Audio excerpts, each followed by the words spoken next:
kamera ready, sound ready, 3, 2, 1, action.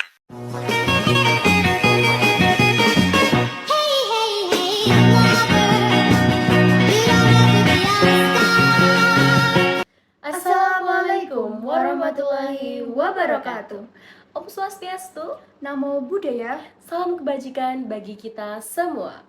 Sebelumnya, perkenalkan, nama saya Azhara Arina Hawa Bilqis, bisa dipanggil Bilqis dengan NIM K2525008, dan rekan saya Nuni Bararoyani, bisa dipanggil Ara dengan NIM K2525056. Pendidikan adalah kemampuan untuk mendengarkan segala sesuatu tanpa membuatmu kehilangan temperamen atau jadi dirimu.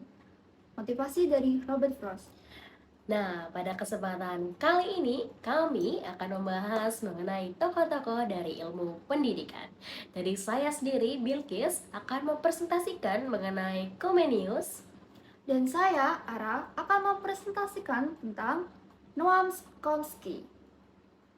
Kami harap presentasi ini dapat memberikan wawasan baru dan bermanfaat bagi kita semua. Kalian tahu nggak sih siapa yang minta ini dia sekolah berjenjang? Mulai dari SD, SMP, SMA, hingga ke universitas. Yuk mengenal lebih dekat mengenai tokoh ilmu pendidikan. Comenius atau lebih lengkapnya John Amos Comenius lahir pada tanggal 28 Maret tahun 1592 di Moravia yang sekarang menjadi bagian dari wilayah Republik Ceko, dan beliau wafat pada tanggal 15 November tahun 1670 di Amsterdam, Belanda. Comenius dikenal sebagai bapak pendidikan modern. Ia lahir dalam keluarga sederhana dan kehilangan orang tuanya sejak masih kecil. Comenius bersekolah di Herborn dan Heidelberg, mempelajari mengenai ilmu filsafat, teolog, dan juga pendidikan. Bukan hanya sebagai tenaga pendidik saja, Comenius juga berperan sebagai pendeta Protestan. Comenius hidup pada era perang. Namun, Comenius percaya bahwa pendidikan adalah hak semua orang, tanpa memandang umur, status sosial, dan jenis kelamin. Ia menentang sistem pendidikan yang hanya memberikan kesempatan pada kaum bangsawan, karena menurutnya pendidikan adalah hak semua orang dan semua orang berhak untuk mendapatkan kesempatan dan berkembang lewat pendidikan. Beberapa poin penting dalam pemikiran Comenius mengenai pendidikan adalah yang pertama, yaitu pendidikan lewat media visual. Ia menciptakan buku bergambar untuk membantu anak-anak dalam mempelajari pelajaran. Lalu yang kedua, yaitu pendidikan universal. Ia percaya bahwa kaya atau miskin, laki-laki maupun perempuan berhak untuk mendapatkan pendidikan, yaitu education for all. Lalu yang ketiga, yaitu pembelajaran alami. Anak-anak lebih baik belajar lewat pengalaman dan pengamatan secara langsung daripada hanya hafalan. Lalu yang terakhir, yaitu humanisme dan bahasa ibu. Ia percaya bahwa pendidikan bukan hanya tentang membentuk kecerdasan anak, namun juga membentuk moral, karakter, dan juga cinta damai. Dan pembelajaran seharusnya dimulai dari bahasa sehari-hari anak, baru beralih ke bahasa asing. Beberapa ketertarikan dalam pemikiran Comenius, yaitu yang pertama, belajar dari konkret ke abstrak. Anak-anak sebaiknya belajar dari hal nyata yang mudah dipahami, baru beralih ke konsep yang lebih sulit.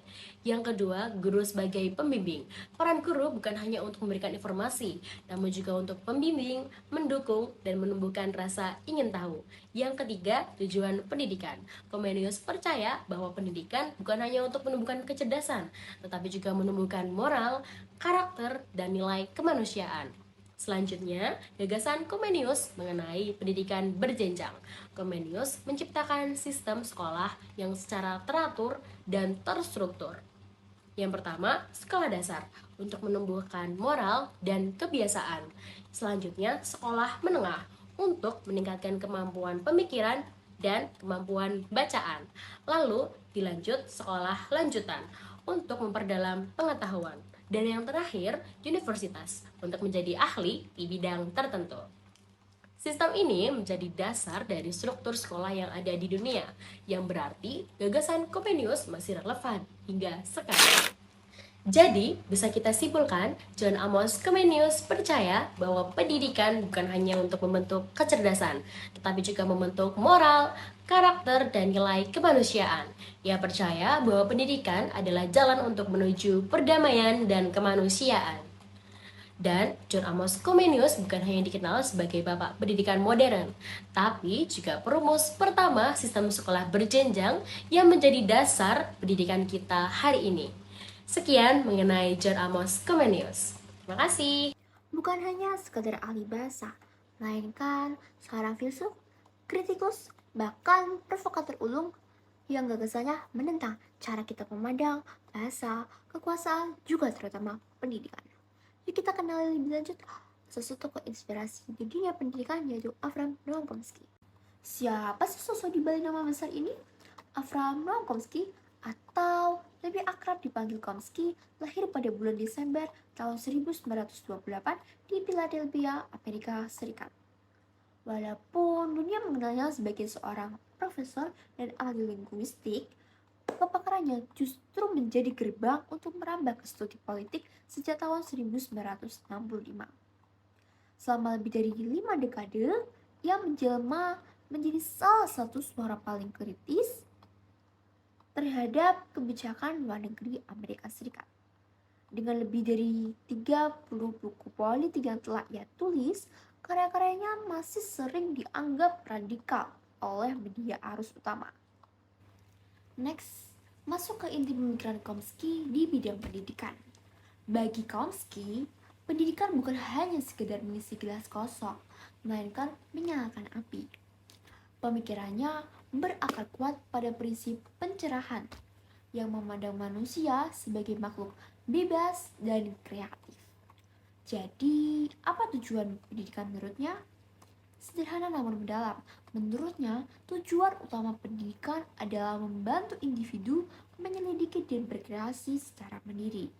Visi pendidikan Chomsky berdiri atas 2 pilar utama yaitu 1.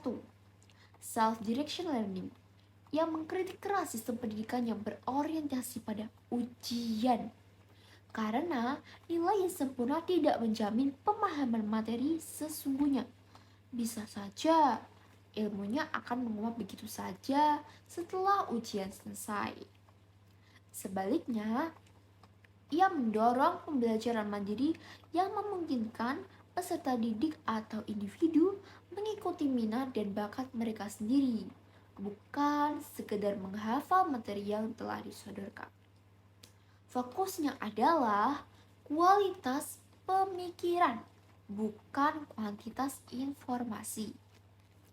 Kedua, pendidikan untuk demokrasi. Baginya, sistem pendidikan yang ideal harus menumbuhkan kebebasan berpikir dan kemauan untuk mempertanyakan keyakinan yang ada. Ia menentang keras upaya untuk mengubah pendidikan menjadi sarana indoktrinasi yang hanya melatih kepatuhan untuk melayani kepentingan korporat atau negara. Gagasan Chomsky tentang pendidikan tidak terlepas dari teori generatif transformatif dalam linguistik. Ia menentang pandangan lama. Apa sih inti teori ini? Manusia tidak lahir sebagai kertas kosong. Kita dilahirkan semacam cetak biru bahasa dalam otak kita. Sebuah tata bahasa universal. Chomsky berpendapat bahwa kapasitas genetik ini memungkinkan anak-anak untuk memahami dan menghasilkan kalimat yang benar secara tata bahasa dengan mudah. Inilah yang menjelaskan mengapa anak-anak di seluruh dunia dapat mempelajari bahasa dengan begitu cepat dan kreatif. Meskipun input yang mereka terima terbatas. Chomsky berpendapat bahwa kapasitas genetik ini memungkinkan anak-anak untuk memahami dan menghasilkan kalimat yang benar secara tata bahasa dengan mudah. Kemampuan ini adalah bawaan, bukan semata-mata hasil dari lingkungan. So, dari materi yang telah saya paparkan dapat ditarik kesimpulan bahwa pendidikan bukan tentang mengisi wadah kosong, melainkan sebagai proses membebaskan akal dan mengembangkan potensi kritis yang sudah ada dalam setiap individu. Pendidikan sejati baginya adalah jalan menuju pembebasan.